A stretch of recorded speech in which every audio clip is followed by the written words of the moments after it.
নওগাঁর মান্দায় মোটরসাইকেল মেকানিকের দোকানে হামলা, লুটপাট ও ভাঙচুর, সিসিটিভি ফুটেজ ভাইরাল। স্থানীয় ব্যবসায়ীদের মধ্যে নিরাপত্তাহীনতার উদ্বেগ। বিশেষ প্রতিনিধি সাইদুল ইসলাম হেলালের পাঠানো প্রতিবেদনে দেখুন বিস্তারিত। নওগাঁর মান্দায় কাশোপাড়া ইউনিয়নের কুলিহার মোড়ে এক মোটরসাইকেল মেকানিকের দোকানে অতর্কিত হামলা, ভাঙচুর ও লুটপাটের ঘটনা ঘটেছে। ঘটনার সিসিটিভি ফুটেজ সামাজিক যোগাযোগ মাধ্যমে ছড়িয়ে পড়ার পর স্থানীয় ব্যবসায়ীদের মধ্যে আতঙ্ক ছড়িয়ে পড়ে। ভুক্তভোগী ব্যবসায়ী এমদাদুল হক জানান, তিনি চকগোপাল গ্রামের বাসিন্দা এবং প্রায় 25 বছর ধরে কুলিহার মোড়ে মোটরসাইকেল মেরামতের ব্যবসা করছেন। ভুক্তভোগী ব্যবসায়ী এমদাদুল হক জানান, তিনি চকগোপাল গ্রামের বাসিন্দা এবং প্রায় 25 বছর ধরে কুলিহার মোড়ে মোটরসাইকেল মেরামতের ব্যবসা করছেন। দোকানটি ইলশাগাড়ি গ্রামের রমজান আলীর কাছ থেকে ভাড়া নেওয়া হয়েছিল। রমজান আলীর মৃত্যুর পর তার ছেলে আশরাফুল ইসলামের সঙ্গে একই গ্রামের প্রবাসী জাইদুর রহমান গঙের মধ্যে জমি সংক্রান্ত বিরোধ শুরু হয়। ঘটনার জায়গা আমার বাবা কিনে গেছে 1990 সালে। 2000 সাল থেকে এখানে ইমদাদুল নামে একজন মেকার, মোটরসাইকেল মেকার, ভাড়াটিয়া হিসেবে এখানে আমার জায়গাতে ভাড়াটিয়া হিসেবে আছে।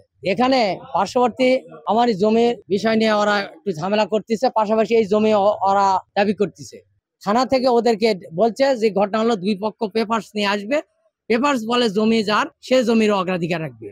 এমদাদুল হকের অভিযোগ, বিরোধের জের ধরে শুক্রবার দুপুরে জাইদুর রহমানের ভাগ্নে আলমগীর হোসেন এবং গোবিন্দপুর গ্রামের তাহেরের ছেলে তারেকের নেতৃত্বে 15 থেকে 20 জনের একটি দল দেশীয় অস্ত্র নিয়ে তার দোকানে হামলা চালায়।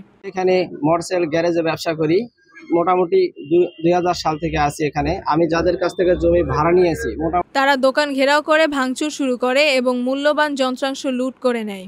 এতে তার প্রায় 6 থেকে 7 লাখ টাকার ক্ষতি হয়েছে।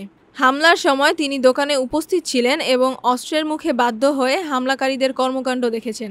স্থানীয়রা জানিয়েছেন, হামলাকারীরা প্রকাশ্যে হামলা চালানোর পর এলাকা থেকে গা ঢাকা দিয়েছে।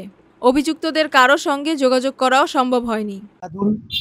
20 থেকে 25 বছর ধরে দখল করে খাচ্ছে এবং এখানে সে দোকানপাট করে বসবাস করতেছে।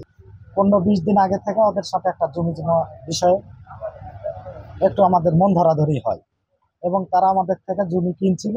সে সম্পত্তি 6 শতক সম্পত্তি কিনছে, আমরা ওদের বার করে দিচ্ছি। সেই জমিগুলো ওরা ভোগ দখল করেও খাচ্ছে। এখন ওরা কবলাদার হয়ে ওদের ইচ্ছা মতো সম্পত্তি দিবে আর আমরা আমাদের ঘর বাড়ি ভাঙবে ওদের জমি দেব, এই দাপট ওরা দেখাচ্ছে।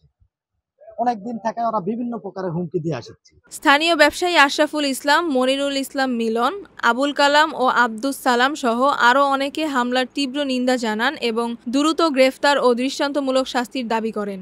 ধারালো অস্ত্র, এই অস্ত্রর ভয়ে মানুষ পাশে এসে কেউ দাঁড়াবে এরকম কোনো সাহস তাদের ন্যায় পায়নি। মানুষ খালি হাই হাই করতেছে যে কি এটা কোনো সভ্য দেশে এরকম কাজ কেউ করতে পারে নাকি? এখানে বিচার হতে হবে, কোনো নিরহ লোক যেন এখানে না জড়িত হয়।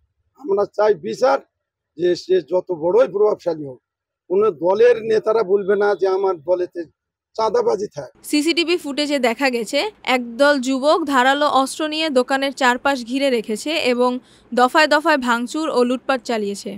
সবাই দোকানদার সবাই আতঙ্কিত হওয়ার পরে সবাই ভয় পাচ্ছে।